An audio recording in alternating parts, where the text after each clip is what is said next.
Wild fire है। Boom!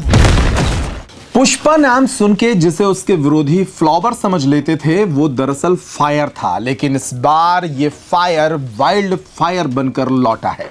नमस्कार, मैं हूं अंकुर यादव और आप देख रहे हैं हमारा खास कार्यक्रम पॉइंट टू पॉइंट। और आज सबसे बड़ी खबर पर पॉइंट टू पॉइंट डिस्कशन करेंगे। भारत में जो सिनेमा के प्रेमी हैं उनके लिए 2024 का दिसंबर खास हो गया है। दिसंबर यानी कि साल के आखिरी महीने में भारतीय सिनेमा प्रेमियों को एक बड़ी फिल्म मिली है जिसका इंतजार पिछले 2-2.5 सालों से सभी लोग कर रहे थे। हम बात कर रहे हैं पुष्पा 2 की, पुष्पा 2 द रूल की। पुष्पा का उसूल करने का वसूल।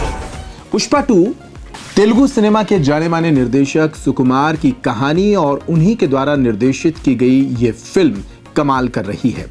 5 दिसंबर को तमाम सिनेमा घरों में ये फिल्म रिलीज हुई है। भारत के 80% सिनेमा घरों में ये फिल्म रिलीज हुई है और रिलीज होने के पहले ही 30 लाख से ज्यादा टिकटें एडवांस में ही इस फिल्म की बिक चुकी थी। जाहिर है फिल्म को लेकर देश भर में क्रेज है। हमने भी आपके लिए फिल्म का पहले दिन का पहला शो देखा ताकि आपको इस फिल्म की अच्छाइयों और बुराइयों से रूबरू करा सकें। तो पॉइंट टू पॉइंट डिस्कस करेंगे इस पूरी फिल्म को और आपको बताएंगे कि ये फिल्म कितनी बड़ी फिल्म है और आप इसे देखना बिल्कुल मत भूलिए। पॉइंट टू पॉइंट में सारे पॉइंट्स पर पहले डिस्कशन कर लेते हैं। सबसे पहले बात करेंगे फिल्म की कहानी पर, फिल्म में कलाकारों के अभिनय पर, इसके निर्देशन पर, इसकी सिनेमेटोग्राफी पर, इसके म्यूजिक पर और फिल्म में जो एक तीसरी कहानी की जो झलक छोड़ी गई है उस पर। यह फिल्म क्यों खास है इस पर बारी बारी से चर्चा करेंगे। सबसे पहले फिल्म की कहानी पर बात कर लेते हैं। फिल्म की कहानी आंध्र प्रदेश के एक छोटे से इलाके चित्तूर पर आधारित है। चित्तूर वो इलाका है जो जंगलों से घिरा है और चंदन की तस्करी के लिए जाना जाता है। अगर आपने 2021 में आई पहली फिल्म पुष्पा द राइज को देखा होगा तो आपको अंदाजा होगा कि पुष्पा कैसे एक मजदूर से चंदन तस्कर बनता है और इस पूरे इलाके के लोगों के लिए वो रॉबिन हुड की तरह काम करने लगता है। तस्करी करते हुए भी वह कई लोगों का ख्याल रखता है और पूरे इलाके में एक हीरो वाली इमेज उसकी बन जाती है। दूसरे हिस्से में पुष्पा अपनी तमाम चुनौतियों से आगे बढ़ चुका है और इस बार वो रूल कर रहा है। रूल करने का मतलब है कि अपनी पत्नी की एक मामूली सी इच्छा पूरी करने के लिए वो राज्य के मुख्यमंत्री को बदलवाने की ताकत रखता है। उसके पास पैसों का ढेर है और अब वह छोटे से माफिया से एक इंटरनेशनल स्मगलर बन चुका है। कहानी कई मोड़ से आगे बढ़ती है और इस कहानी को सबसे खास बनाती है इस फिल्म में अल्लू अर्जुन यानी पुष्पा और उनकी पत्नी श्रीवल्ली यानी रश्मिका मंदाना के बीच की केमिस्ट्री। भले ही ये फिल्म एक्शन और ड्रामा पर आधारित फिल्म है, लेकिन इन दोनों की केमिस्ट्री इस फिल्म को रोमांटिक जोनर की फिल्म भी बना देती है। फिल्म पूरी तरह से साफ सुथरी है, परिवार के साथ इसे देखा जा सकता है। फिल्म में सबसे खास काम अल्लू अर्जुन के स्टाइल का है और उन्हीं के स्टाइल को देखने के लिए थिएटर में खूब तालियां बज रही हैं, खूब सीटियां बज रही हैं और लोग उनके एक्शन के दीवाने हुए जा रहे हैं। रश्मिका मंदाना के कैरेक्टर को भी निर्देशक सुकुमार ने काफी डेवलप किया है और इस बार वे पहले से ज्यादा इम्प्रूव कैरेक्टर के तौर पर नजर आई हैं। रश्मिका मंदाना और उनके पति यानी कि फिल्म के हीरो पुष्पा के बीच की जो केमिस्ट्री है उस केमिस्ट्री से कई बार एक्शन के बीच एक हल्के फुल्के माहौल का अनुभव भी दर्शकों को होता है। तो तस्करी करते करते कैसे पुष्पाराज अपने परिवार जो बिछड़ा परिवार है उससे मिल पाता है और किस तरह की चुनौतियां उसके सामने आती हैं, ये इस फिल्म में सबसे खास बात है और ये देखने वाली बात है। फिल्म के हीरो हीरोइन के तौर पर अल्लू अर्जुन और रश्मिका मंदाना ने शानदार काम किया है, लेकिन फिल्म में जो तीसरा कैरेक्टर है जो सबका ध्यान अपनी तरफ खींचता है वो है फहाद फाजिल का किरदार। जी हाँ, आईपीएस भैरव सिंह शेखावत यानी इस फिल्म के विलेन, तेलुगु सिनेमा के एक जाने माने कलाकार जो इस फिल्म में एक बार फिर बतौर विलेन हैं और उनकी एंट्री के साथ ही ये फिल्म काफी रोचक बन जाती है। एक सख्त आईपीएस अधिकारी के तौर पर पूरी फिल्म में जिस तरीके से पुष्पा के साथ उनकी भिड़ंत होती है वो काफी रोचक बन जाती है और इसी को देखने के लिए दर्शक यहां पर पहुंच रहे हैं। फिल्म की कहानी धीरे धीरे आगे बढ़ती है और इस फिल्म में पुष्पराज एक पूरे इलाके का इस खेल का बादशाह बन जाता है। चंदन तस्करी का जो खेल एक छोटे से इलाके में यानी कि राज्य के सीमा के भीतर होता था, अब वह देश के बाहर होने लगता है और इस पूरे खेल का शहंशाह बनने के साथ साथ पुष्पा इस पूरे खेल का बादशाह बनने के साथ साथ पुष्पा इस पूरे सिंडिकेट का बॉस बन जाता है। पुष्पा मतलब ब्रांड। फिल्म की कहानी काफी रोचक है जिसे आपको सिनेमा घर में जाकर देखना चाहिए। कलाकारों के अभिनय की बात करें तो अल्लू अर्जुन ने एक बार फिर शानदार काम किया है। उनका लुक पहली फिल्म की तरह ही है, लेकिन इस बार उनके स्टाइल पर काफी काम किया गया है। खास तौर पर जब वे फिल्म में फाइनल फाइट करते हैं, जो क्लाइमेक्स की फाइट है और उसमें जो मतंगी माता का स्वरूप उन्होंने लिया है वो काबिले तारीफ है और फाइनल फाइट को देखकर दर्शकों के रोंगटे खड़े हो जाते हैं। पहली दफा भारतीय सिनेमा दर्शकों ने एक ऐसे एक्टर को देखा है जिसके हाथ और पैर दोनों बंधे हैं, फिर भी वह कई लोगों को एक साथ मार रहा है। इसका एक्शन कमाल का है और अल्लू अर्जुन की अदाकारी भी कमाल की है। रश्मिका मंदाना ने अपने दिए गए किरदार को बहुत मजबूती से पकड़ा है। रश्मिका मंदाना की एक्टिंग के साथ साथ उनका लुक भी काफ़ी कमाल लगा है। उनको एक पूरा डायलॉग, एक लंबा डायलॉग एक फिल्म में दिया गया और उस डायलॉग को उन्होंने जिस अंदाज में पेश किया उससे भी दर्शकों की तालियां उन्हें खूब मिल रही हैं। फिल्म में तीसरे और बड़े कलाकार के तौर पर इस फिल्म के विलेन यानी कि फहाद फाजिल नजर आए और उन्होंने भी शानदार एक्टिंग इस फिल्म में की है।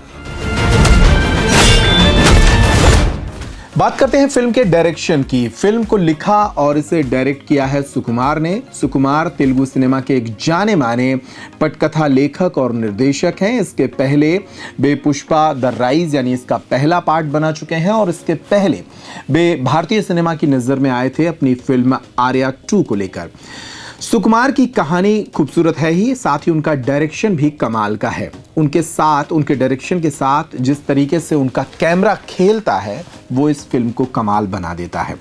फिल्म में एक्शन, कॉमेडी और रोमांस का जो तड़का है वो शानदार है और इस फिल्म को पूरी तरह से बांधे रखता है।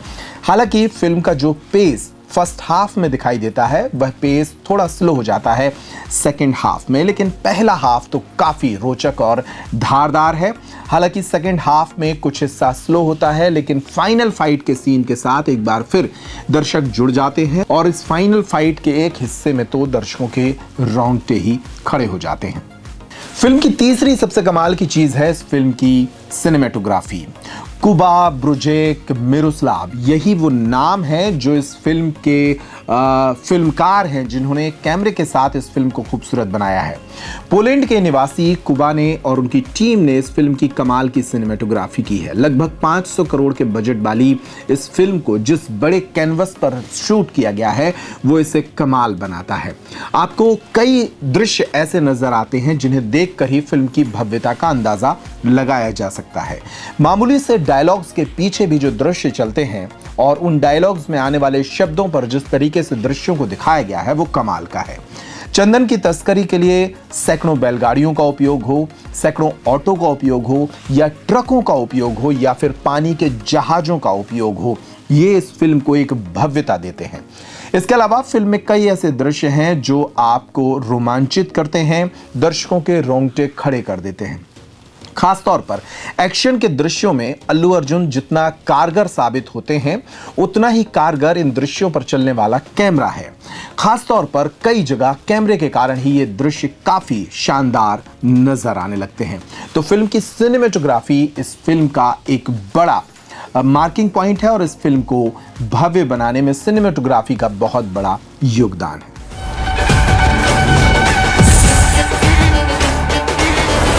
अगर बात करें फिल्म के म्यूजिक की तो जिन लोगों ने भी पुष्पा 1 यानी कि पहला हिस्सा देखा था उन्हें थोड़ी सी निराशा हाथ लगेगी, क्योंकि पुष्पा के पहले हिस्से का जो संगीत था, जो गीत थे, वे हिंदी पट्टी के दर्शकों के बीच भी काफ़ी लोकप्रिय हो गए थे। आपको याद होगा श्रीवल्ली गाना हो या ऊ अंटावा गाना हो, ये सारे गीत हिंदी पट्टी में खूब सुने गए थे। लेकिन इस बार इस फिल्म के म्यूजिक ने हिंदी पट्टी के दर्शकों को थोड़ा निराश जरूर किया है।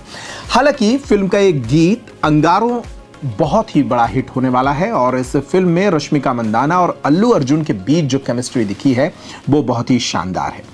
इस गीत का संगीत तो गजब है ही, साथ ही इसकी कोरियोग्राफी भी लाजवाब है। जाने माने कोरियोग्राफर गणेश आचार्य ने जिस तरीके से इस गीत में नए डांस मूव्स दिए हैं वो इसे बहुत ही कमाल बना देते हैं। अंगारों से अंबर सा ये खूबसूरत गीत अगर आपने नहीं सुना है अब तक तो अभी जाकर इस गीत को आप सुन सकते हैं, जो इस फिल्म का सबसे बड़ा यूएसपी पॉइंट है। हालांकि और भी गीत हैं फिल्म में। पुष्पा पुष्पा जो टाइटल सॉन्ग है वो भी काफ़ी अच्छा है और लोगों को पसंद आ रहा है, लेकिन अमेरिकी अभिनेत्री श्री लीला को लाकर जो आइटम सॉन्ग इस फिल्म में डाला गया था वो शायद उतना कारगर हिंदी पट्टी में होता हुआ नजर नहीं आएगा, क्योंकि भाषाई तौर पर इस गीत में काफ़ी दिक्कतें हैं हिंदी पट्टी के दर्शकों के साथ। तो म्यूजिक के मामले में पुष्पा 1 के मुकाबले पुष्पा 2 थोड़ा कमजोर आपको लग सकती है। पुष्पा 2 द रूल यानी कि पुष्पा के राज करने की कहानी है, लेकिन इसी फिल्म के साथ कहानी का तीसरा हिस्सा भी एक झलक के तौर पर नजर आता है। कहानी को आखिर में दर्शकों की समझ के आधार पर ही छोड़ दिया गया है और साथ ही एक तीसरे हिस्से की पृष्ठभूमि भी रखी गई है। फिल्म में एक पोस्टर भी दिखाया गया है और बताया गया है कि फिल्म का तीसरा हिस्सा आएगा जिसे पुष्पा द रैम्पेज कहा जाएगा। इस फिल्म में पुष्पा एक बार फिर अपने दुश्मनों से बदला लेता हुआ नजर आएगा। यह फिल्म भारत के 80% सिनेमा घरों में 5 दिसंबर को रिलीज हो गई और इसी फिल्म के साथ सनी देओल की एक लोकप्रिय फिल्म जेपी दत्ता, जो कि वॉर फिल्मों के सुपरस्टार माने जाते हैं, सुपर डायरेक्टर माने जाते हैं, उनकी फिल्म बॉर्डर 2 का टीजर भी इस फिल्म के साथ रिलीज हो गया है। तो पुष्पा 2 को लेकर दर्शकों में जबरदस्त उत्साह है और 30 लाख से अधिक एडवांस टिकटें इस फिल्म की बिक चुकी थीं और पहले दिन के बारे में कहा जा रहा है कि ये 100 करोड़ का कलेक्शन कर सकती है। भारत के अलग अलग हिस्सों में 5 अलग अलग भाषाओं में ये फिल्म रिलीज हुई है। अमेरिका में भी कई रिकॉर्ड इसने पहले दिन तोड़े हैं। पहले दिन का कलेक्शन 100 करोड़ रुपए हो सकता है, जो शाहरुख की फिल्म जवान के आसपास होगा या उसका भी रिकॉर्ड तोड़ सकता है। पुष्पा 2 की तमाम एलिमेंट्स को आप इस फिल्म को देखकर ही समझ सकते हैं, लेकिन इस फिल्म के रिव्यू के साथ हम आपको ये बताने की कोशिश कर रहे थे कि ये फिल्म भारतीय सिनेमा के दर्शकों के लिए कमाल की फिल्म है और जिन लोगों को लग रहा था कि सिनेमा धीरे धीरे ख़त्म हो रहा है, ओटीटी ने इसकी जगह ले ली है, उन्हें इस फिल्म के पहले दिन के कलेक्शन को देखना चाहिए और सिनेमा घरों के बाहर उमड़ रही भीड़ को देखना चाहिए। अच्छी कहानी और अच्छे सुपरस्टार्स की फिल्में आज भी सिनेमा घरों में धूम मचाती हैं, ये साबित कर दिया है पुष्पा 2 ने।